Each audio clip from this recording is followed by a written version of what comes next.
ঈদ মুবারক, ঈদ মুবারক, ঈদ মুবারক। সবাইকে পবিত্র ঈদ উল আজহায় অনেক অনেক শুভেচ্ছা জানিয়ে শুরু করছি দ্য নূপুর চৌধুরী শোর বিশেষ আয়োজন ঈদের এই অনুষ্ঠান।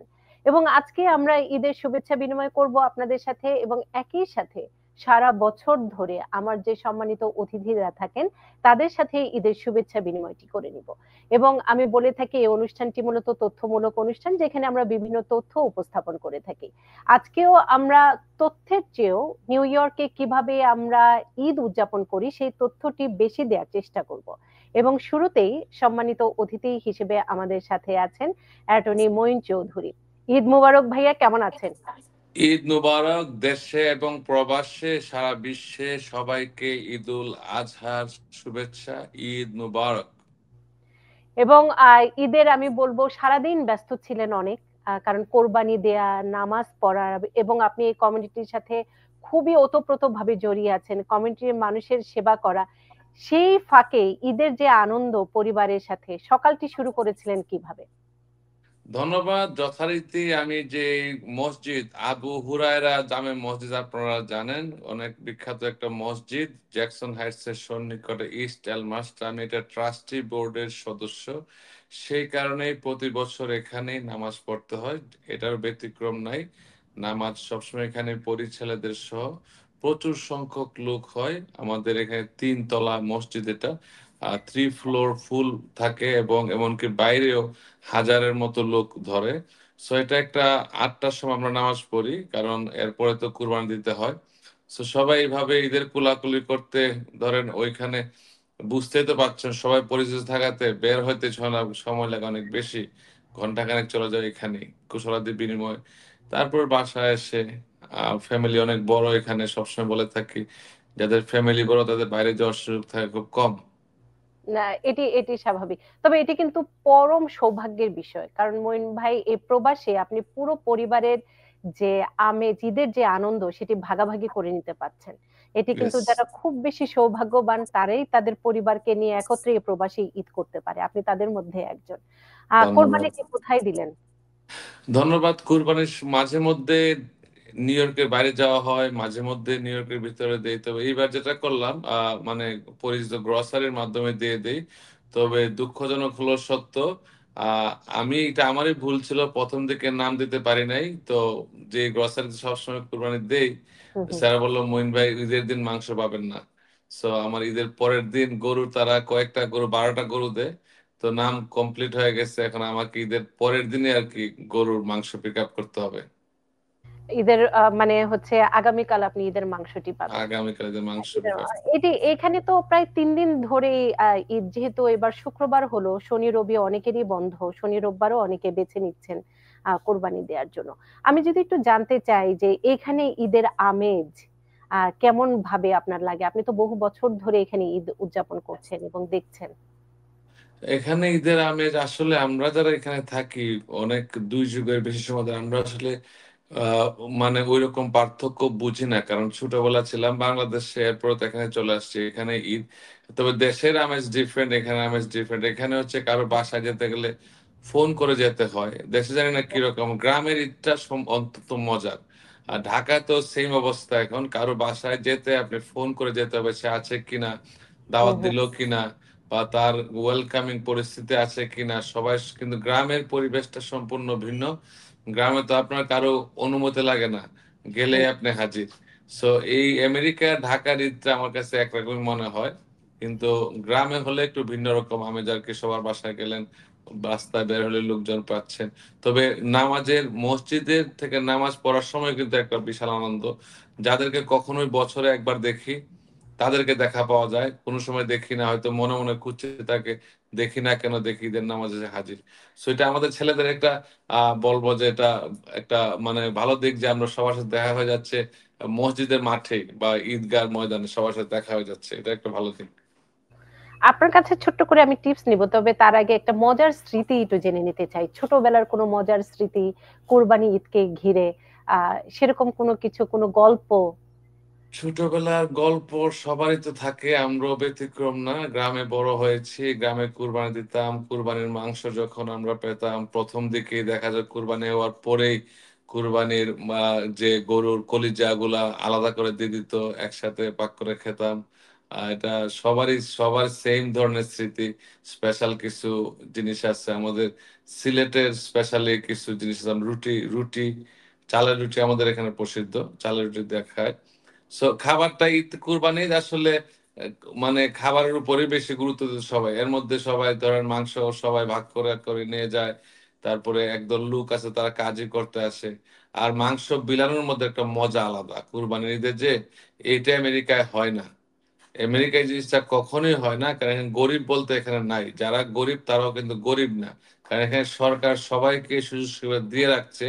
যদি কেউ গরিব বলে সে ভুল বলবে, কারণ সরকার গরিবকেও কিন্তু সব ধরনের ভাতা দিয়ে রাখছে। কিন্তু গ্রামের গরিবরা আসলে গরিব, তারা কুরবানির মাংসের জন্য যখন আসে তখন দেওয়ার যে একটা আনন্দ, এটা অন্যরকম অনুভূতি। আসলে এটা ভাষায় প্রকাশ করা যাবে না। সেই আনন্দ প্রবাসীকে একটু কম আপনি বলছিলেন যে এখানে তো খুঁজেও পাওয়া যায় না। তারপর আমি যদি বলি যে বাংলাদেশ কিংবা দিনকে দিন ঈদের যে আমেজ কিংবা ঈদের যে আনন্দ, সেটি কি এখন লোক দেখানো বেশি হয়ে যাচ্ছে কিনা আনন্দের চেয়ে? একদম ভিতরের যে ইন্টারনাল, আমি যেটি ফিলিংস এর কথা বলছি, সেটার চেয়ে কত কে দামের মানে বড় গরু কিনলো, দাম কত, সেটির দিকে মানুষ চলে যাচ্ছে কিনা? ধন্যবাদ নূপুর। আসলে এই কথাগুলো সবার মনে বাজে এখন। আগের যে রকম নিঃস্বার্থ ভালোবাসাটা এখন আর নাই। আগে আমরা যখন ছোট ছিলাম, গ্রামে ছিলাম, তখন কোনো স্বার্থ ছিল না। এখন মনে হয় যে প্রবাস থেকে যাচ্ছেন, আমি একা না, যে যাক না কেন তার কাছে মানুষের প্রত্যাশাটা অনেক বেশি। আর এই প্রত্যাশা পূরণ করতে না পারলে কিন্তু আপনি তার কাছের আর থাকলেন না, হোক সে আপনি ঢাকায় থাকেন আর যেখানে থাকেন না কেন। সো আমরা আগের থেকে একটু আগের সময় থেকে একটু আমরা ডিফারেন্ট সময় চলে আসছি এখন। আর একটু আর্টিফিশিয়াল, তো অবশ্যই আর্টিফিশিয়াল। এখন সোশ্যাল মিডিয়ার যুগে সে সবাই সবার কাছে জানতে পারছে, বুঝতে পারছে কে কি অবস্থায় আছে। আহ এখন আসলে সবকিছু ওপেন, কিন্তু আন্তরিকতার অভাব আছে, অবশ্যই অভাব, আগের মতো নাই। না, আন্তরিকতার অভাব আছে, এটি আমরা এই প্রবাসেও যেমন ফিল করি, বাংলাদেশেও আমি দেখেছি যে সেই জায়গাটি থেকে যেন আমরা দিনকে দিন সরে যাচ্ছি মানুষের যে ইন্টারনাল ফিলিংস এর ট্রু। কথা। মইন ভাই, আমার এই অনুষ্ঠানটা মূলত তথ্যমূলক অনুষ্ঠান, সবসময় একটু টিপস নেওয়ার চেষ্টা করি। আজকে এই ঈদের দিনে কঠিন কোনো আইনি বিষয় না হোক, যে কোনো বিষয় নিয়ে আপনি একটি টিপস দিতে পারেন, সেটি সামাজিক হতে পারে।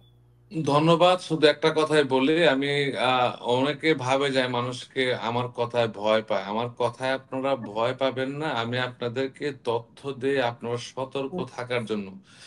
সরি টু সে, গতকালকেও একজন ভদ্রলোক অ্যারেস্ট হয়েছেন। কারণটা হচ্ছে সে যখন গাড়ি ড্রাইভ করতেছিল তার হুম, হুম, একটা গাড়ির সাথে ধাক্কা লেগেছে। সে বুঝে নাই যে আসলে অ্যাক্সিডেন্টটা যে হয়েছে কিনা।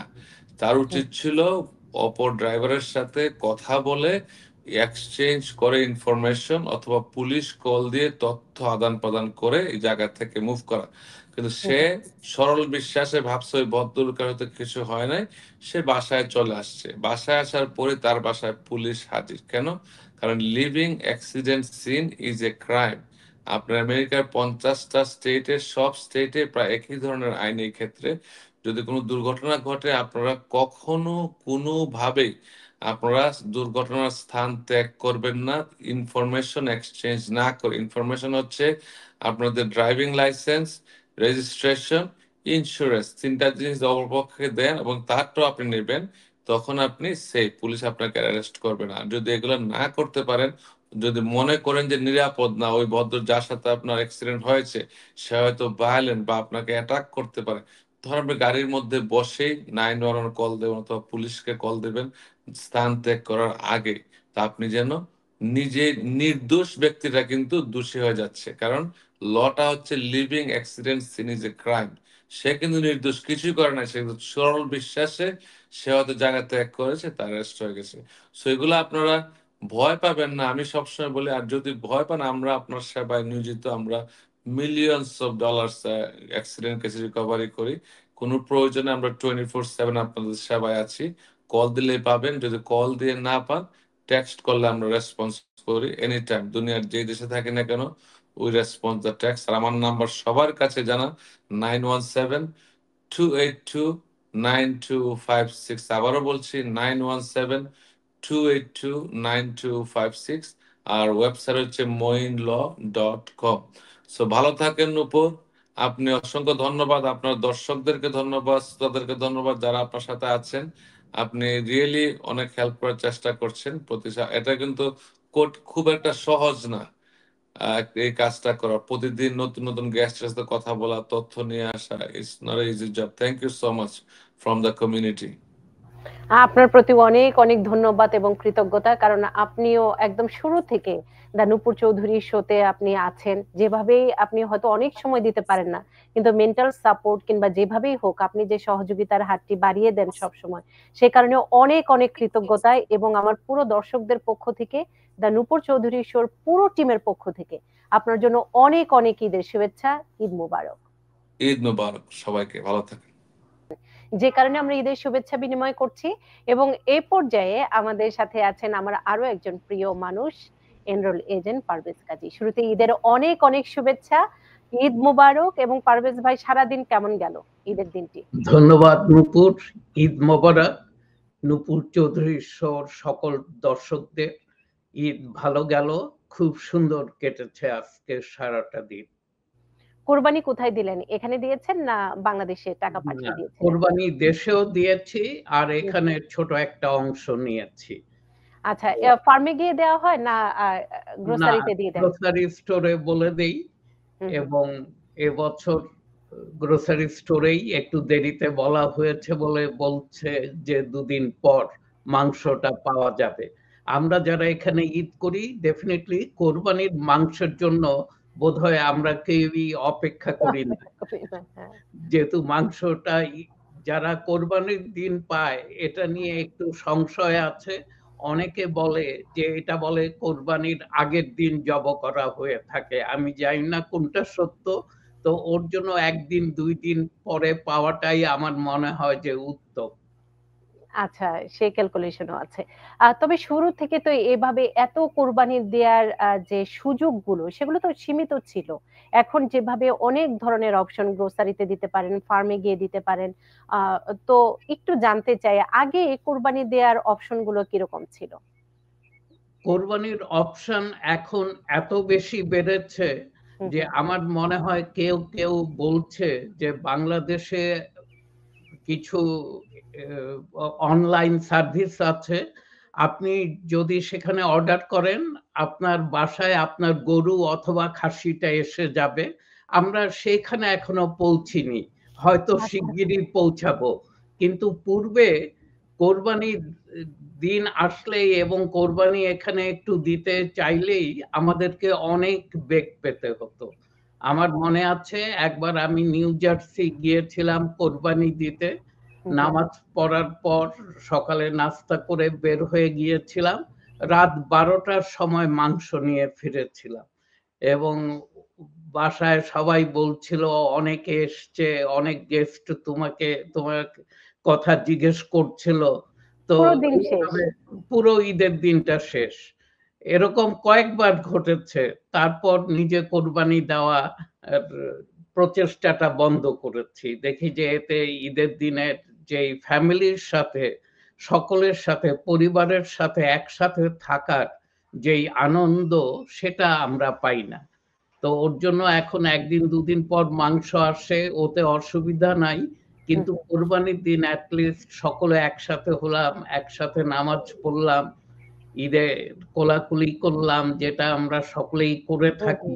এবং আমার বড় ফ্যামিলি এখানে, আমার অনেক জানতে চাই, মেয়ে আছে, মেয়ের জামাই, নাতি অনেকেই আছে, একটু জানতে চাই পরিবারে কাকে নিয়ে ঈদ করলেন এবার? মেয়ের জামাই, আমার 2 মেয়ে ঈদের দিন ওরা বড় মেয়ে তো আমার সাথেই থাকে, ছোট মেয়ে ও থাকে ব্রুকলিনে, ওর জামাই নিয়ে চলে আসে ঈদের আগের দিন রাতে এবং একসাথে আমরা সকলে নামাজ পড়ি। আমার ভাগনা আছে, সেও চলে আসে এবং সে একসাথে আমরা বাসা থেকে গোসল টোসল করে নামাজ পড়তে বের হই। এবং ঈদের নামাজে যখন যাই, এখানে কাছেই ঈসা ইবনে মারিয়াম খুব বড় একটা নামাজের জায়গা, ওদের একটা ইনডোর বাস্কেটবল গ্রাউন্ড আছে যেখানে নামাজ হয় এবং ওটার ছাদে নামাজ হয়। একটু আর্লি না গেলে ইনডোরে জায়গা পাওয়ার ডিফিকাল্ট হয়ে যায়, এবং ওই নামাজের জায়গায় গিয়ে ঈদগাতে গিয়েও প্রচুর বন্ধু বান্ধব আত্মীয় স্বজনের সাথে দেখা হয়। এটাও একটা মজার ব্যাপার, অনেকের সাথেই ওখানে ঈদের শুভেচ্ছা বিনিময় করতে পারি, কোলাকুলি করতে পারি। এটি দিনকে দিন এটি আমাদের সবচেয়ে বড় পাওয়া যে আমাদের কমিউনিটি বাড়ছে, আমাদের পরিবারে আপনজন সবাইকে নিয়ে আমরা ঈদ করতে পারছি।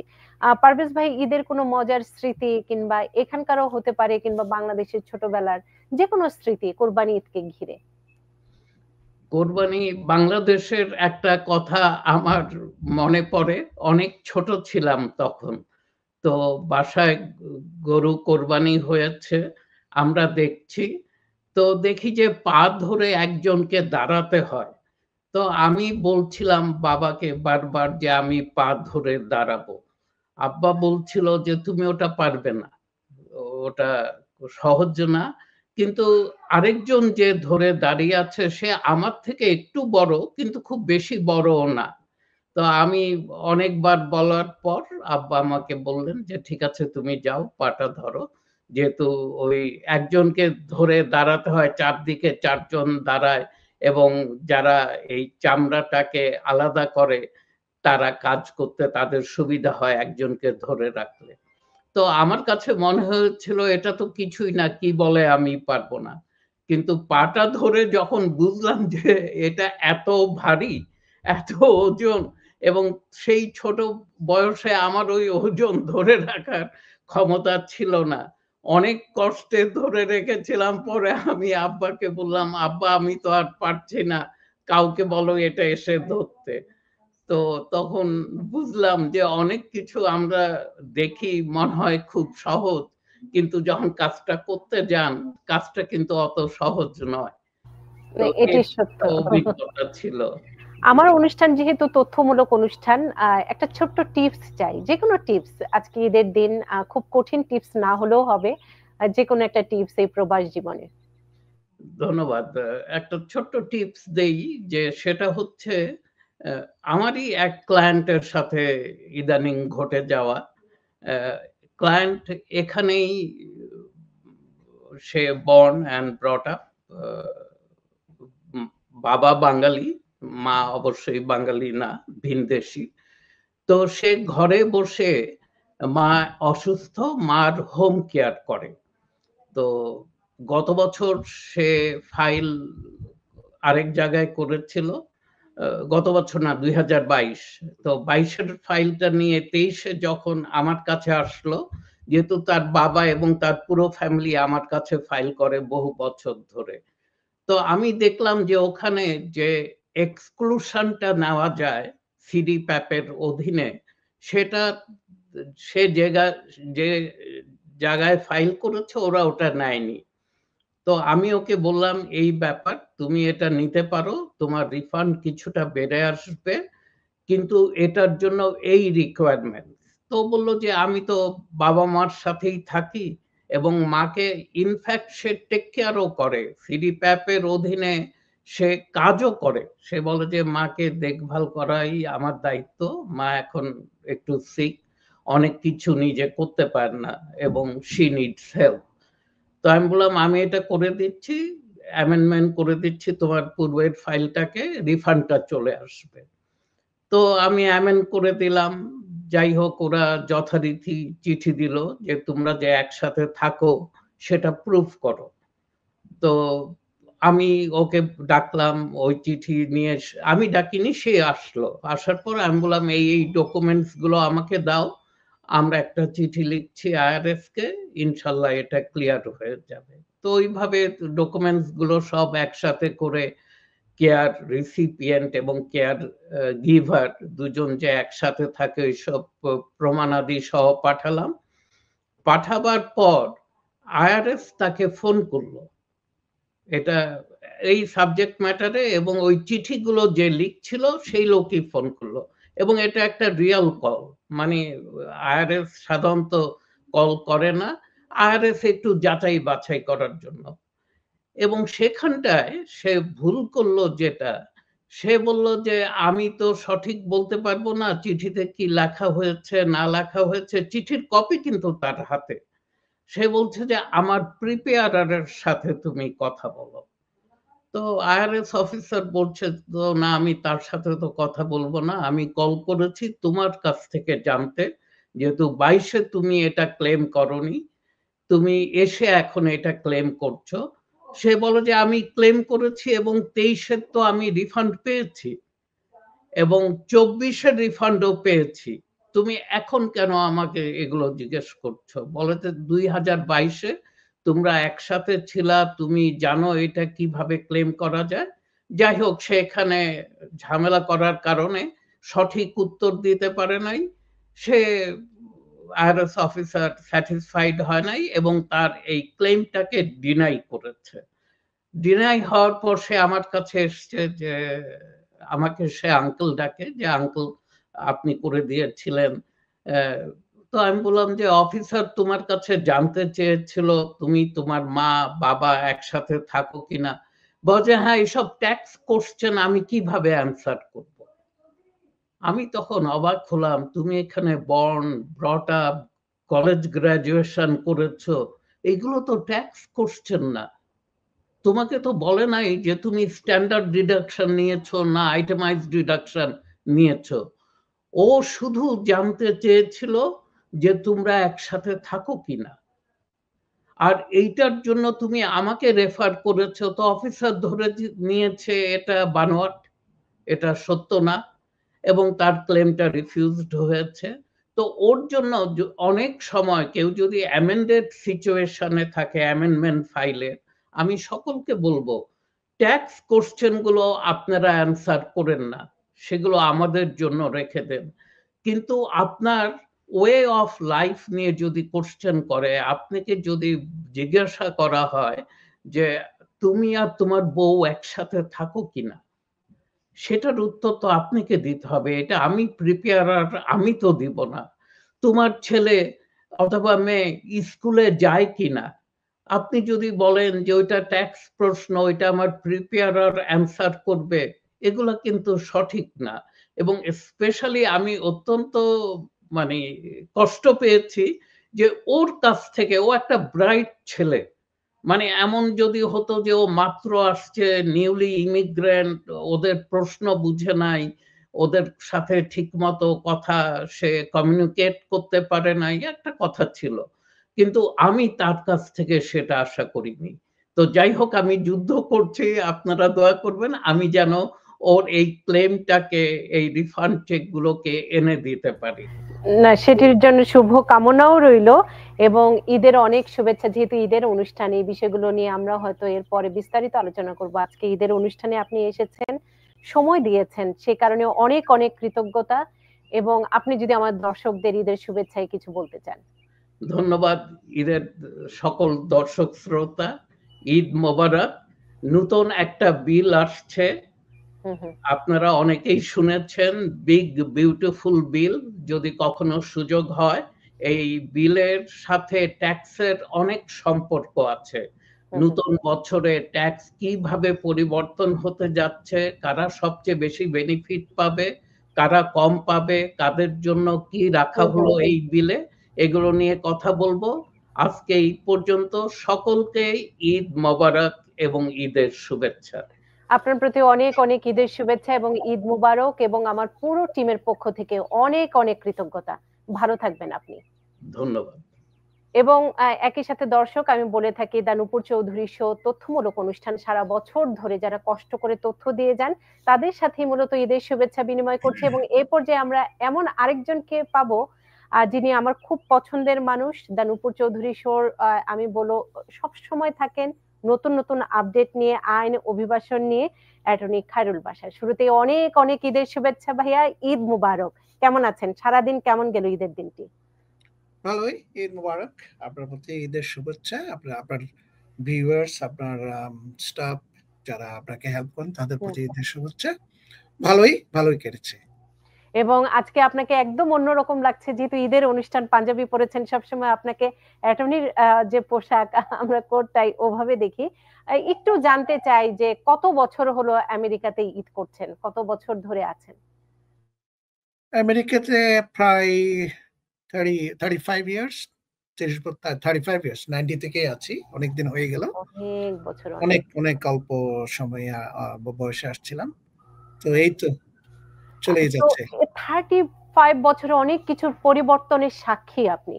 কারণ এখন যেরকম বড় বড় ঈদের জামাত এবং কোরবানি দেওয়ার জন্য এত এত অপশন, সেই সময় তো ছিল না। তো প্রথম যদি ঈদের গল্পটি আপনার কাছ থেকে শুনে নিতে চাই, যে প্রবাস জীবনের প্রথম ঈদের দিন, ঈদের গল্পটি কেমন ছিল সেটি। কোরবানির ঈদ যদি নিয়ে বলেন সেটিও হয়, কিংবা রোজার ঈদ হ্যাঁ, সেটিও হয়। প্রথম ঈদ আমার মনে পড়ে, আমরা তখন তো তেমন মসজিদও ছিল না, তখন এস্টোরিয়াতে কিছু বাঙালি ছিল, আর জ্যাকসন হেডে মোটামুটি তেমন আসে নাই। তো আমার প্রথম নামাজ হয় ফ্লাশিং পার্কের মাঠে। আমার এটা মনে আছে, 90s ফার্স্ট জামাত। কাজ করতাম, তখন নতুন এসেছি, কাজও করতাম, ওদিন ছুটি নিয়ে নামাজ পড়লাম, কয়েকজন বন্ধু বান্ধব ছিল, এই আর কি প্রথম জামাত। এটা মনে আছে। কয়েকজন বন্ধু বান্ধব মিলে, মানে সেই সময় না কি না, ওই ঈদের আমেজটা নামাজ ছিল, রাইট? নামাজ ছিল, রাইট রাইট। আচ্ছা আচ্ছা, যে জামাতের এটা মানে শুধু বাঙালি না, একদম কম্বাইন পাকিস্তানি ইন্ডিয়ান একটা আচ্ছা বড় জামাত হয়েছিল, এটা আমার মনে আছে। মসজিদ তেমন আচ্ছা। ছিল, কয়েকটা ছিল, তেমন আমার মনে নেই। আর এখানে বোধহয় স্টোরিয়াতে একটা দুটো মসজিদ ছিল তখন। আচ্ছা আচ্ছা। আর এই যে দিনকে দিন আমাদের প্রবাসী বাংলাদেশিদের সংখ্যা বাড়ছে, ঈদের আমেজ অন্যরকম ধরা দিচ্ছে, একদম চাঁদ রাত কিংবা আগের দিন, ঈদের আগের দিনের রাতের যে আবহ অন্যরকম ভাবে ধরা দেয়। সবকিছু মিলে এখন যখন ঈদটি আসে, কেমন সে অনুভূতি? নাকি ব্যস্তই থাকা হয়? কারণ আপনারা সারা বছর ধরে প্রফেশন কাজে অনেক ব্যস্ত থাকেন। ঈদের দিনটির শুরুটি রাইট। কেমন হয়, তারপরে সারা দিন কেমন গেল? না, চেষ্টা করি ফ্যামিলির সাথে এটা এনজয় করার জন্য। আগে যখন চাকরি করতাম তখন ঈদের ছুটি নেওয়া একটা টাফ ব্যাপার ছিল আমাদের জন্য। আপনি জানেন আমি আগে ইনভেস্টমেন্ট ব্যাংকে চাকরি করতাম, ফাইন্যান্সিয়াল সেক্টরে। তো আমাদের ঈদের কোরবানি ঈদটা মোটামুটি ডেট জানতাম। ঈদেরটা রমজানের ঈদটা আমরা পারতাম না, কখন যে ঈদ হবে আমরা জানতাম না, আগের দিন সন্ধ্যার সময় কনফার্ম হয়। তো এই জন্য একটু তখন প্রবলেম ছিল ক্যারিয়ারের বিগিনিং এ ছুটি নেওয়াটা। তখন সিঙ্গেল ছিলাম, না গেলেও নামাজ পড়ে চলে যেতাম কাজে। বাট এখন মোটামুটি চেষ্টা করি আগে থেকে প্ল্যান করার জন্য, যেহেতু এখন প্রাইভেট প্র্যাকটিস আছি, আই হ্যাভ ম্যানেজমেন্ট টাইম, এখন বাচ্চাদের সাথে চেষ্টা করি ঈদ করার জন্য। পরিবারে কে কে আছে? আপনার বাচ্চাদের কথা বলছিলেন। হ্যাঁ, আমার 2 ছেলে 1 মেয়ে। আচ্ছা। আর এই তো। আর কোরবানি কি এখানে দেওয়া হয় না দেশে? না, কোরবানি এখানে পার্সোনালি ইয়েতে দেই, ওই যে আমার স্টোরে যেভাবে আমরা ইয়ে করি। দেশে আমরা দেই, এখনো দেই। দেশে অবশ্য আমার কেউ নেই, বোনরা আছে। তো দেশের বাড়িতে, গ্রামের বাড়িতে আমরা এখনো দিয়ে আসছি। কোরবানির পরের দিনে একটা দিয়ে আমরা ডিস্ট্রিবিউট করে দিই আর কি লোকজনের মধ্যে। এটা আচ্ছা। এখনো করে যাচ্ছে এখন পর্যন্ত। এটা ভালো আইডিয়া যে এখনো কন্টিনিউ করছেন। জি জি জি, এই কেউ নেই, আমরা টাকা দেই, কিনে গরুর মাংসটা ওরা করে ডিস্ট্রিবিউট করে দেই। খুব ভালো আইডিয়া। তো এই প্রেক্ষাপটে একটু জেনে নিতে চাই, আপনার ঈদের দিনের কোনো উল্লেখযোগ্য স্মৃতি আছে কিনা? প্রবাস জীবন হতে পারে, কিংবা ছোটবেলার কোনো গল্প হতে পারে। হ্যাঁ, আমার মনে আছে প্রথম একদম যখন আমি বুঝতে পারি কোরবান, তখন সকালবেলা ঘুম থেকে উঠে দেখতে যেতাম গরুর চোখের পানি, চোখ যে কান্না করে। আমরা তখন ছোটবেলায়, এটা আমার এখন প্রথম স্মৃতি আমার কোরবানির। আমরা দেখতাম এই যে আমরা যে আজকে গরুটাকে জবাই করে দেব, তো দেখতাম চোখে পানি পড়তো। এটা আমার এখনো মনে আছে। আমরা আসলে দেখতে পরে, যেতাম। মানে আসলে হ্যাঁ হ্যাঁ হ্যাঁ, আমি দেখেছি, তো দিস ইজ মাই স্মৃতি। এখন স্টিল আই রিমেম্বার ইট। একদম আমার প্রথম স্মৃতি কোরবানির সময় গরুকে সকাল জবাই করার আগে ঘুম থেকে উঠে দেখতে যেতাম গরু কান্না করতেছে। এটা আমার, মনটা খারাপ হয়ে যাচ্ছে, কারণ হ্যাঁ, এটা আমার কোরবানি স্মৃতি। ঈদের আমার ছোটবেলার স্মৃতি। আমি সাধারণত একটু দেখতে যেতাম কম, কারণ রক্ত আমি দেখতে পারি না।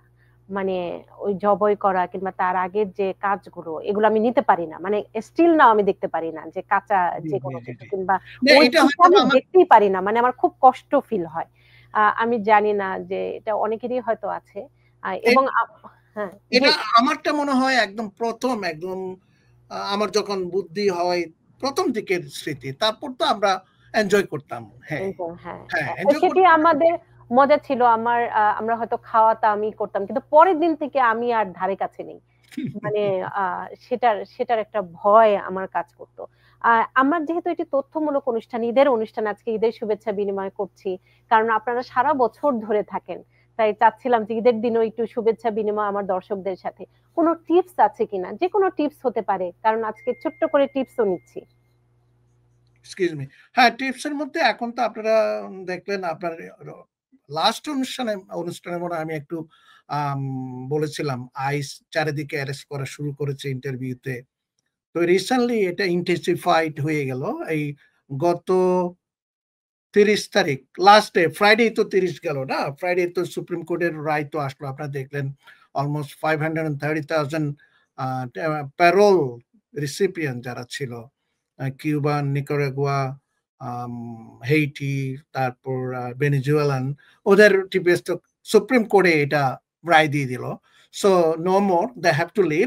So in the mean time এখন ইমিগ্রেশন কোর্টে যারা যাচ্ছে তাদের কেস ডিসমিস হয়ে যাচ্ছে। অনেকে যাদের কেস ডিসমিস হচ্ছে তাদের কিন্তু আইসে কোর্ট থেকে পিক আপ করছে। তো আইস এখন ফেডারেল কোর্টে আপনার হলওয়েতে ওরা ওদের প্রেজেন্স দেখা যাচ্ছে, এবং হলওয়ের বাইরে তারা মাস্ক পরে যাদের কেস ডিসমিস কাদের হচ্ছে এটা একটু জানা দরকার আপনার ভিউয়ার্সদের। যারা এখানে উইদিন 2 ইয়ার্স, 2 বছর হয়নি, অ্যাসাইলাম ফাইল করলো নিজেই, এবং কোর্টে যখন রেফার করে জাজের কাছে, কোনো যদি ক্লেম না থাকে, ইন্ডিভিজুয়ালি তারা নিজেরা অ্যাপ্লাই করে, অ্যাপ্লিকেশনে কোনো ক্লেম নাই, রিলিফ নাই, তখন কেসগুলো ডিসমিস করে দিচ্ছে। তো উইদাউট লিগ্যাল রিপ্রেজেন্টেশন যদি হয় তো ওদের কিছু বলার থাকে না। ডিসমিস যখন করে সাথে সাথে আইস পিক আপ করে ওদের এক্সপার্টাইটেড রিমুভালে দিয়ে দেয়। এক্সপার্টাইটেড রিমুভাল মানে তাকে ডিপোর্ট করে দেবে। এখন লয়ার যদি থাকে, আপনি যদি চ্যালেঞ্জ করেন, হ্যাঁ, আপনাকে 10 দিন টাইম দিবে রিটার্ন জবাব দেওয়ার জন্য। যদি না হয় তাহলে এক্সপার্টাইটেড remove. So it's very scary thing. একদম লেটেস্ট ঘটনা, লাস্ট উইকের ঘটনা। আমি মনে হয় আগেও আপনার শোতে বলেছি। এখন ইটস ভেরি, কারণ ওদের প্রেশার আসছে অ্যাডমিনিস্ট্রেশন তাকে তাদের একটা টার্গেট দিয়ে দিয়েছে, I need certain numbers of deportation arrest per month, per week, per day. So এখন ওদের করার কিছু নেই। তো এখন অনেক এজেন্সি ইনভলভ হয়ে গেছে, IRS, ATF, drug enforcement agency, justice department. So it's concerted effort হচ্ছে এখন। So it's very careful. যাদের ক্লেম ভেরি উইক, যাদের কেস ডিসমিস হওয়ার সম্ভাবনা থাকে, লয়ার্সরা না যাওয়াটা আমি মনে করি হিয়ারিং এ একদম একদম উচিত না। আপনারা অবশ্যই লিগ্যাল রিপ্রেজেন্টেশন নিয়ে যাবেন। আর আইস রিপোর্টিং এ যারা যাবে এখন তাদেরও অনেক কেয়ারফুল থাকতে হবে। আইস রিপোর্টিং করতে গেলে ওখান থেকেও ডিটেনশনে নিয়ে যাচ্ছে আবার। স্পেশালি লাস্ট 2 ইয়ার্স এর বর্ডার দিয়ে যাদের প্যারোল, বাইডেন অ্যাডমিনিস্ট্রেশন প্যারোল দিয়ে যাদের রিলিজ করেছিল, ওদের এখন প্যারোল টার্মিনেট করে ওদের আবার ডিটেনশনে নিয়ে যাচ্ছে। সো এইগুলো এইসব বিষয়গুলো একটু কেয়ারফুল থাকা উচিত আমাদের, আপনার ভিউয়ার্সদের যারা শুনছেন বা যারা দেখছেন এই অনুষ্ঠান। অবশ্যই, এবং এই বিষয়গুলো নিয়ে ধারাবাহিকভাবে আমরা টিপসও দিব, তথ্যও দিব। অ্যাটর্নি খায়রুল বাশার সবসময় আমাদের সাথে থাকেন, সে কারণেই অনেক অনেক কৃতজ্ঞতা। আজকে যেহেতু ঈদের অনুষ্ঠান, আমরা ছোট ছোট করে টিপসই নিচ্ছি, এবং কোন বিষয় একটু সতর্ক থাকতে হবে সেই বিষয়টি নিয়ে অ্যাটর্নি খায়রুল বাশার খুব সুন্দর করে আপনাদের একটু ধারণা দিলেন। আমরা হয়তো ভবিষ্যতে এই বিষয়টি নিয়ে আরো বিস্তারিত আলোচনা করব। অ্যাটর্নি খায়রুল বাশার, আমার দর্শকদের জন্য ঈদের শুভেচ্ছায় কি বলবেন? আপনার দর্শকদের অনেক অনেক শুভেচ্ছা ঈদের জন্য, আপনার প্রতিও সেম। বাট আরেকটা টিপস যেটা দিই স্টুডেন্টদের জন্য, আপনার ভিউয়ার্স অনেক স্টুডেন্ট থাকে, আমি অনেক কল পাই, তাদের জন্য যে টেম্পোরারি ভিসাটা পজ, এটা ইজ ভেরি টেম্পোরারি। এটা অনলি সোশ্যাল মিডিয়া ভেটিং এর জন্য বোধহয় টেম্পোরারি পজ। এবং ইট উইল বি রিওপেন। আর হার্ভার্ডের বিষয়টা আপনারা দেখেছেন, আমি প্রেডিকশন করেছিলাম ইট উইল বি ফাইন। এখন এটা অলরেডি রিইনস্টেট করা হয়নি, বাট ফর 30 days এর জন্য এখনো they are taking the for the student. So স্টুডেন্টদের জন্য it's good news. The time being just hang on a, সবকিছু আমার মনে হয় নর্মাল হয়ে আসবে। আর এই তো আর কি, আর সবার প্রতি ঈদের শুভেচ্ছা। সবাই আপনার প্রতি অনেক অনেক ঈদের শুভেচ্ছা আমার পুরো দর্শকদের পক্ষ থেকে, দানুপুর চৌধুরী শোর পুরো টিমের পক্ষ থেকে। আপনার এবং আপনার পরিবারের প্রতি অনেক অনেক কৃতজ্ঞতাও, কারণ ঈদের দিন শুধু শুভেচ্ছা নয়, কৃতজ্ঞতা জানানোরও দিন আমি মনে করি। সে কারণে অনেক অনেক ধন্যবাদ এবং কৃতজ্ঞতা। আপনি ভালো থাকবেন, সুস্থ থাকবেন। ধন্যবাদ, আপনি ভালো থাকবেন। এবং একই সাথে দর্শক, আমি বলে থাকি দানুপুর চৌধুরী শো মূলত তথ্যমূলক অনুষ্ঠান, যেখানে আমরা বিভিন্ন তথ্য উপস্থাপন করে থাকি, আইন, অভিবাসন, শিক্ষা সংক্রান্ত খবর, চাকুরির খবর, এবং একই সাথে ভালো স্কুল কলেজে কিভাবে আপনার সন্তান ভর্তির সুযোগ পাবে সে তথ্যও থাকে। আজকে ঈদের অনুষ্ঠান, ডাক্তার সজল আশফাক, তার সাথেও আমরা কথা বলবো, এবং আমরা কথা বলবো গিয়াস ভাইয়ের ভিডিওটি পাওয়া গেছে। গিয়াস, আমাদের ঈদের অনেক অনেক শুভেচ্ছা, ঈদ মুবারক। ঈদ মুবারক, আপনাদের সকলকে ঈদ মুবারক। আপনাকে না পেলে তো আমার ঈদের অনুষ্ঠানটি পূর্ণতা পেত না, কারণ আপনি এখানে কমিউনিটির একজন, আমি বলবো খুব অ্যাক্টিভ একজন মানুষ। হোম কেয়ার থেকে শুরু করে কমিউনিটির প্রতিটি অনুষ্ঠান, মূলধারা রাজনীতি, বাংলাদেশের রাজনীতি, সব জায়গায় আপনি সক্রিয় থাকেন। একটু জেনে নিতে চাই, আজকে সারাদিনও কি ঈদের দিনটি কি ব্যস্ততায় কেমন গেল? খুব ভালো, মানে ঈদের আমি মনে করি নিউ ইয়র্ক হলো একটি ছোটখাটো বাংলাদেশ। আমরা যখন থেকে 38 বছর এসেছিলাম, তখন বাংলাদেশিদের অবস্থান তেমন ছিল না, কোনো গ্রোসারি ছিল না, রেস্টুরেন্ট ছিল না, বাংলাদেশের কোনো প্রতিষ্ঠান ছিল না। তো এখন ধীরে ধীরে আমাদের একটা বিশাল কমিউনিটি গড়ে উঠেছে। আমাদের বন্ধু বান্ধব, আত্মীয় স্বজন, মানে সবকিছু মিলে এখন কুরবানি প্রায় ঘরে ঘরে এখন কুরবানি দিচ্ছে। 3 দিন যাবত কুরবানি চলে, আপনি দেখেছেন। তো সেই দিক থেকে আমরা কিন্তু বাংলাদেশকে এখন আগের মতো ফিল করি না, যে বাংলাদেশকে মিস করি না আরকি। তো আমরা মনে করি যে বাংলাদেশী যে কমিউনিটি, আমাদের নতুন প্রজন্মের ছেলেমেয়েরা এখানে আছে। তারা ভালো স্টুডেন্ট, ভালো স্কুলে যাচ্ছে, ভালো জবও তারা করছে। সবকিছু মিলে আমাদের এই বাংলাদেশী কমিউনিটি বা মুসলিম কমিউনিটি আমি বলবো, সেটা খুব ভালোই আমি মনে করি যে এই মার্কিন যুক্তরাষ্ট্রে একটা প্রতিষ্ঠিত হয়েছে, এবং হোয়াইট হাউসেও আমাদের ঈদের শুভেচ্ছা হয়, ঈদের দাওয়াত আমরা অনেকেই পাই। সব দিক থেকে কিন্তু ভালোই যাচ্ছে। আর নামাজটি পড়লেন কোথায় এবার আজকে সকালে? নামাজটা আমাদের ডিক্সিলসে টার্কিশ মসজিদ, এটা লং আইল্যান্ডে খুব একটা বড় মসজিদ, ভালোই। এবং এখানে কি বাংলাদেশিদের সংখ্যা কম, না অন্য জাতিগোষ্ঠীর মানুষের সংখ্যা বেশি? আমাদের এলাকাটা ডিক্সিলসে বাংলাদেশিদের সংখ্যা কম, বাট পাশে আমাদের ডিয়ার পার্ক আছে, খুব অনেক বাংলাদেশি আছে। তারপর আরেকটু আমাদের ওই রনকনকমার ওদিকে গেলেও আমাদের বাংলাদেশি আছে। তো লং আইল্যান্ডে এখন অনেক বাংলাদেশি, আমার মনে হয় যে আসছেন দিকে। আর মানে নিউ ইয়র্কে অনেক বাংলাদেশিদের অবস্থান, অনেক ফাস্টেস্ট গ্রোয়িং কমিউনিটি, বাংলাদেশ থেকে অনেক ইমিগ্রেন্ট হয়ে আসছেন। সেদিক থেকে এখন শুধু নিউ ইয়র্ক সিটিতেই অথবা মানে 5 বরোতেই মানুষ বসবাস করে না, এখন মানুষ কিন্তু মুভ করছে অন্যান্য শহরে, অন্যান্য শহরেও মুভ করছে। আপনি কোরবানিটি দিলেন কোথায়, দেশে না এখানেও দিয়েছেন? এবার আমি প্রতিবারই আমাদের আহলে বায়াত মসজিদ আছে উডসাইডে, আমি যখন আগে ছিলাম তাদের সাথে ওই অ্যাস্টোরিয়াতে একটা মানে খামার আছে, মানে অ্যারাবিয়ান, ওখানেই প্রতি বছর দিয়ে থাকি। তো ওখানেই আমরা ঈদের পরের দিন, ঈদের দিন তো অনেক ট্রাফিক, মানে অনেক লাইন থাকতে হয়, দীর্ঘ লাইন, সেই অ্যাস্টোরিয়াতে। এবার আমরা কালকে, মানে একদিন পরে এখানে অনেকেই একদিন পরে বেশি দেওয়ার প্রেফার করেন, ঈদের দিনটি আনন্দ উপভোগ করেন, তারপরের দিন গিয়ে কোরবানিটি দেন।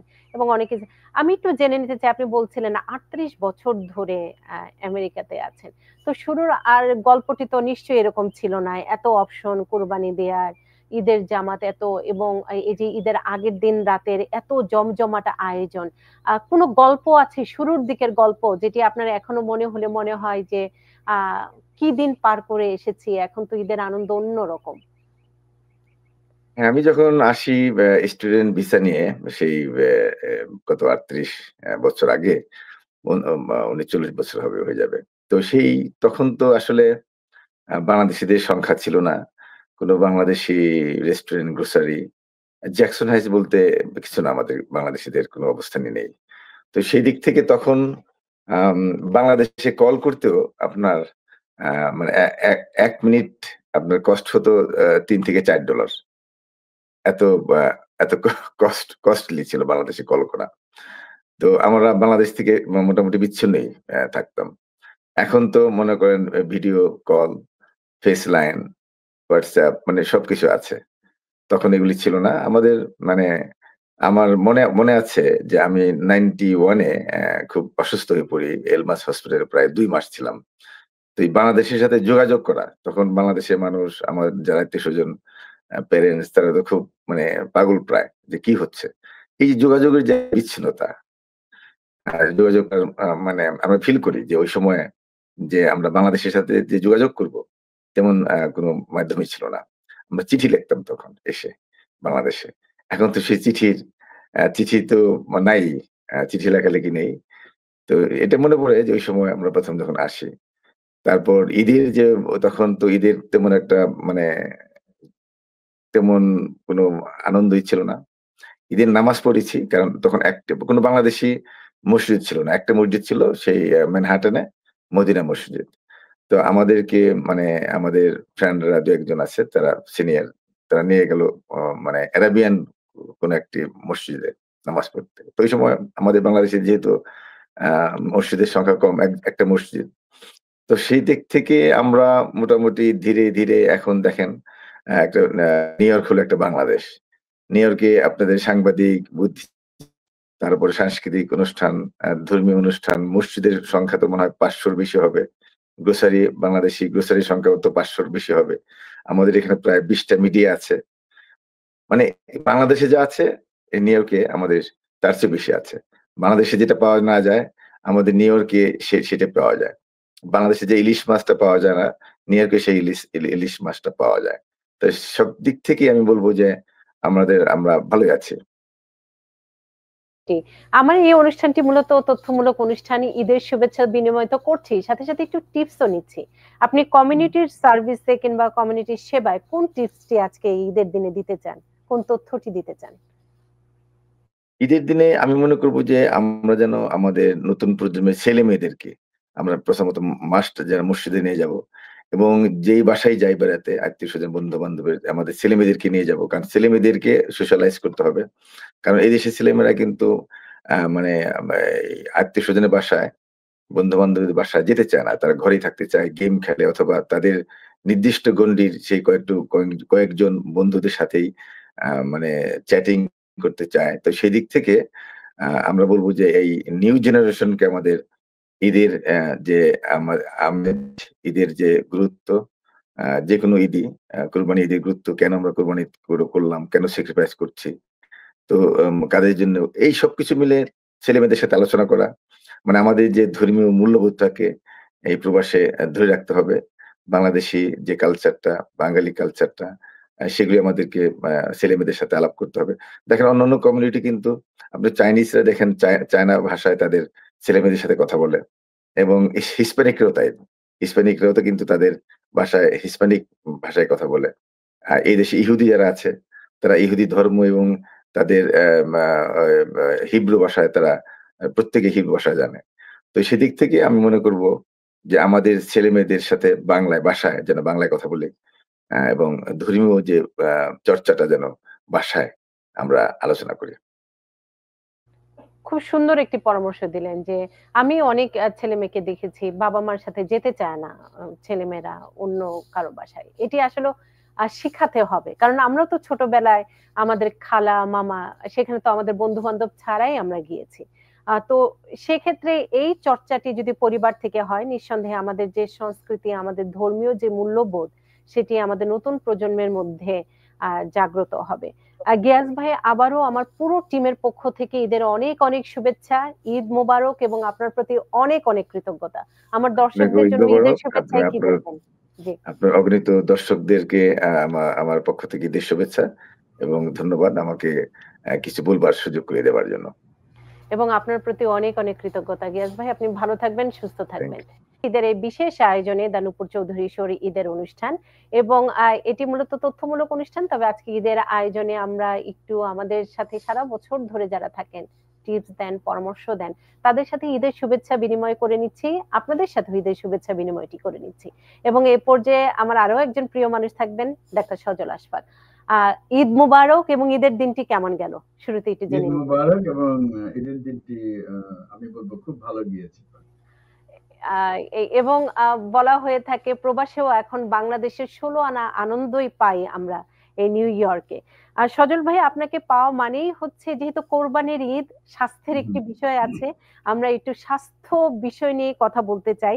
সারাদিন অনেক খাওয়া দাওয়া হয় আমাদের কোরবানি ঈদে, এবং নিউ ইয়র্কে কিংবা প্রবাসে আমরা আরো দেখি যে পরের দিনও কোরবানি হবে অনেকের, আর সেখানেও আবার খাওয়া হবে তার পরের দিনও। এবং যেহেতু আজকে শুক্রবার, আজকে আমরা ঈদটি করলাম, শনিবার রোববার দুদিনই বন্ধ, এবং বিভিন্ন জায়গায় আমরা খাওয়া দাওয়া করব। এই যে ঈদের দিনের খাওয়াটা আমরা আসলে মিসও করতে চাই না, কিন্তু এই খেয়ে দিয়ে কিভাবে সুস্থ থাকবো সেই পরামর্শ, সেই টিপসটি আপনার কাছ থেকে চাই। সেটাই, মানে আমরা খাবো, অবশ্যই খাবো, কিন্তু মানে না খেয়ে না, খেয়ে দিয়ে কিভাবে সুস্থ খাবো তো অবশ্যই, কিন্তু ধরেন এই যে আপনি বললেন না, এবার তো একটু লম্বা হয়ে যাবে সময়টা, তাই না? শুক্রবার, ঈদ, শনি রবি দুদিন হতে, তো স্বাভাবিকভাবেই এটা একটা ভালো যে অনেক বেশি আত্মীয় স্বজনের বাসায় যাওয়া যাবে। তবে আমি যদি বলি যে খাওয়া দাওয়া করে কিভাবে সুস্থ থাকবেন, একটু সচেতন হতে হবে। আমাদের মধ্যে কিন্তু এই যে আমরা যেসব খাবারগুলি খাই, যে মানে মাংস দিয়ে তৈরি খাবার, পোলাও, কোরমা, বিরিয়ানি, তাই না? এই জিনিসগুলি তো কোরবানি তারা বেশি থাকে, অনেক ধরনের মাংস থাকে। তো আমার যেটা পরামর্শ, যে যারা তৈরি করছেন তাদেরও একটা দায়িত্ব আছে, এই খাবারগুলো যারা তৈরি করছেন, এবং যারা খাবেন তাদের তো একটা দায়িত্ব থাকেই। তো যারা তৈরি করবেন তাদের দিক থেকে যেটা করতে পারেন, তারা এই রান্নাতে যদি একটু মানে স্বাস্থ্যসম্মত তেল যেগুলো আছে, এবং একটু কম পরিমাণে তেল দিয়ে, মানে যেটুক না দিলেই নয়, যেটুক দিলে খাবারটা সুস্বাদু হবে সেটুক দিয়ে যদি রান্না করেন, বিশেষ করে রান্নার ক্ষেত্রে আপনি যদি ধরেন যে গরুর মাংস রান্নার ক্ষেত্রে তো আসলে গরুর নিজেরই অনেক তেল থাকে, সেখানে অনেক বেশি তেল দেওয়ার কিন্তু দরকার নাই। সেখানে যদি আপনারা এই রান্নার ক্ষেত্রে যাদের সামর্থ্য আছে, অলিভ অয়েল ইউজ করতে পারেন, অ্যাভোকাডো অয়েল ইউজ করতে পারেন, বা আরেকটু যদি অন্য তেল ধরি, ধরেন যেটা বলে যে ক্যানোলা অয়েল ব্যবহার করতে পারি। এগুলোর অন্যান্য যেসব তেল আছে, ভোজ্য তেল যেগুলো আছে, তার চেয়ে একটু ভালো, এবং বিশেষ করে অলিভ অয়েল তো খুবই ভালো, যদি করতে পারি সেটা খুব ভালো হয়। আরেকটা হচ্ছে যে মাংসটা যখন আমি মানে তৈরি করব, তখন দৃশ্যমান যেসব চর্বি আছে, আমি যদি সেগুলো কেটে ফেলে দিই, তাহলে কিন্তু একটা বড় চর্বি কিন্তু চলে গেল, তখন মাংসের ভিতরে যে চর্বিটা থাকে সেটা থাকছে। তো সেটা যদি থাকে, সেক্ষেত্রে সেটার একটু যেটুকু ক্ষতি সেটুকু আমি মেনে নিলাম, তার মানে হচ্ছে যে আমি অতিরিক্ত চর্বির ঝামেলায় কিন্তু পড়ছি না, মানে মোটামুটি যেটুকু চর্বি থাকা দরকার তার মধ্যেই মানে আমি আছি। আর এটা একটা বিষয়, এবং যারা আমরা এই খাবারগুলো খাবো তারা লক্ষ্য রাখবো যে আমাদের কোনো সমস্যা আছে কিনা। ধরুন কারো যদি হার্টের সমস্যা থাকে, কারো হার্টের সমস্যা নাই, দুই রকম হবে। একটা ইয়াং মানুষ যার বয়স 20, 25, 30, সে খাবে, বা একটা বাচ্চা ছেলে যার 12, 13, 14 বছর বয়স, সে খাবে, সে মাংস খাবে, তার এটাই খাওয়ার সময়। কারণ গরুর মাংসে যে জিনিসগুলো আছে সেটা কিন্তু অনেক মাংসই নাই, এটা হলো বড় কথা। আর ঘটনা হচ্ছে যে গরুর মাংসের বিরুদ্ধে প্রচারণা এতই বেশি হয়, কারণ যারা রোগী তাদেরকে বলতে বলতে সবাই ভাবে এই উপদেশ বুদ্ধি সবার জন্য কার্যকর, আসলে তা না। যাদের কোলেস্টেরল মাত্রা নর্মাল আছে, যারা ইয়াং, বা যারা মানে আরো কম, কিশোর কিশোরী, তাদের জন্য সমস্যা নেই, তারা খেতে পারেন, এবং তাদের জন্য এটা বরং ভালো, এবং প্রচুর আয়রন, ভাইটামিন সহ অনেক জিনিস আছে যেগুলো খুবই দরকার। এবং যাদের কোলেস্টেরলের সমস্যা আছে, কোলেস্টেরলটা অনেক বেশি, এবং যাদের হার্টে ইতিমধ্যে কিছু সমস্যা হয়েছে, স্টেন্ট পরানো আছে, তারা একটু সতর্ক থাকবেন। খাবে না এই কথা আমি কখনোই বলি না, তারা খাবেন, একটু কম খাবেন, একটু পরিমাণে কম খেলেন, এবং সাথে সাথে যদি আরো কিছু জিনিস খান, যাতে করে ওই মাংসের যে চর্বিটা সেটা যাতে আমার শরীরের মধ্যে ঢুকতে না পারে। আমি সেটাকে বাধাগ্রস্ত করবো কিভাবে? আমি যদি সালাদ রাখি, এবং আপনি খুবই ভালো জানেন যে এই মানে আমেরিকার মতো দেশে সালাদ এত বেশি সহজপ্রাপ্য, এবং এত ধরনের সালাদ আমরা এখানে দেখছি, এটা খুবই সহজ একটা জিনিস। আপনি শুধু যাবেন আর শুধু তৈরি করবেন। তো সালাডটা যদি থাকে, আপনার পাশাপাশি যদি সালাডটা খান, হ্যাঁ, তাহলে কিন্তু হবে কি যে চর্বিটা কিন্তু আমার শরীরে ঢুকতে পারবে না। আমি সারটা নিলাম, চর্বিটা ঢুকতে পারবে না, আমার শরীরটা ভালো থাকবে, বদহজমও হবে না। তো এই বিষয়গুলো লক্ষ্য রাখতে হবে এবং সবকিছুই আমি একটু কম কম করে খাবো।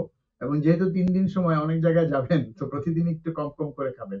পাশাপাশি অন্য সময়ে যদি আপনি হাঁটাচলাটা করছেন, ব্যায়াম করছেন, ডাক্তার বলেছে সেজন্য করছেন, ডাক্তার বলেনি আপনি নিজ থেকে সচেতন হয়ে করছেন, তো সেক্ষেত্রে হবে কি এই জিনিসটা একটু বেশি করবেন। এতে লাভ হবে যে বদহজমটা হবে না, পেটটা খালি হয়ে যাবে, একটু হাঁটাচলা করলে কিছু ক্যালোরি বার্ন হলো। তার মানে হলো কি যে একটা ব্যালেন্স থাকবে, কিন্তু আপনি যে পরিমাণ ক্যালোরি নিলেন, কোলেস্টেরল নিলেন, সেটা কিন্তু বার্ন হয়ে যাচ্ছে। তাতে সুবিধা হবে যে কোনো সমস্যাই হলো না, আপনি কয়েকদিন খেলাম। এটা বরং এই বরং ঈদের এই প্র্যাকটিসটা যদি চালু রাখি, আমরা 3 দিনের প্র্যাকটিসটা যদি সারা বছরই চালু রাখি, তাহলে তো আমরা সবাই অনেক সুস্থ জীবনযাপনই করতে পারবো। এটা সেটাই। আমি ডায়াবেটিস রোগীদের জন্য বলবো, আমরা আসলে সবার জন্য তো একইভাবে রান্না করি। আমরা যদি তাদের প্রতি একটু সদয় হই, তাদের জন্য আলাদাভাবে কিছু রান্না করি। আমরা যদি আপনি স্প্লেন্ডার দিয়ে বা মানে অন্য কোনো যেগুলা মানে এজেন্ট আছে যেগুলো মিষ্টি মানে সুগার মানে চিনি ছাড়া, সেগুলো দিয়ে কিন্তু আমরা তাদের জন্য আলাদা করে কিছু যদি মিষ্টি জাতীয় খাবার আমরা রান্না করতে পারি, তাহলে তারাও কিন্তু খেলো, তাতে কিন্তু সমস্যা হচ্ছে না। এবং এটা একটা, এই কাজটা আমরা তাদের জন্য করতে পারি। এটা একটা বিষয়। আপনি খাওয়া দাওয়ার কথা বললেন না, কিন্তু আমার মনে হয় যে আমাদের আরো একটা বিষয় আছে, যে আমরা যে কোরবানিটা দেই, আমরা যেখানে যাই, আমরা তো বেশিরভাগ এখানে তো নিজে কোরবানি দেওয়ার সুযোগ কম, এবং এখানে আমরা হয়তো নিউ ইয়র্কের বাইরে যেয়ে অনেকে কোরবানি দেয়, সেক্ষেত্রে বা গ্রোসারি শপে দিয়ে দেয়। তো গ্রোসারি শপে দিলে তো গেল, তারা তো কেটে টেটে আপনাকে তৈরি করে দিল, সেটা তো একদম কেনার মতো। কিন্তু যদি আপনি বাইরে যেয়ে দেন, সেখানে কিন্তু আপনাকে একটু পার্টিসিপেট করতে হয়, তারাও কাটে, আপনিও কাটেন। তো এই কাটাকাটির মধ্যে যেটা হবে, আপনিও তো কিছু মানে যন্ত্রপাতি নিয়ে যাবেন, তাই না, কাঁচি নিয়ে যাবেন, তো এগুলো যেন পর্যাপ্ত ধার থাকে এবং ভালো ধারালো জিনিস নিয়ে যাবেন, যাতে কাটতে অসুবিধা না হয়। একই সাথে আপনার এই জিনিসগুলো যখন ব্যবহারের আগে এবং পরে খুব সুন্দরভাবে ধুয়ে নিয়ে আসবেন। আপনি যত দূরেই যান, নিউ ইয়র্ক থেকে 2 ঘন্টার রাস্তা বা আরো বেশি যদি হয়, আপনি দরকার হলে কিছু আইস নিয়ে গেলেন বা গাড়ির এসিটা একটু বাড়িয়ে দিলেন, মানে খুব দ্রুত বাসায় ফিরতে হবে, মাংসটা যাতে নষ্ট না হয়। এটা কিন্তু খুবই জরুরি বিষয়। এরকম ঘটনা কিন্তু ঘটে না যে তা না, ঘটে যায়, অনেক সময় দেরি হয়ে যায় রাস্তায়। তো এটা একটা বিষয়, মাংসটা যাতে নষ্ট না হয়। এবং আসার পরে মাংসটাকে খুব দ্রুত আপনি ডিপ ফ্রিজে রাখতে হবে, খুবই দ্রুত, যত তাড়াতাড়ি সম্ভব। এবং আসলে ব্যক্তিগতভাবে তো অনেক জিনিস করা সম্ভব না, যদি ভ্যাকুয়াম প্যাক থাকে তাহলে আরো ভালো হয়।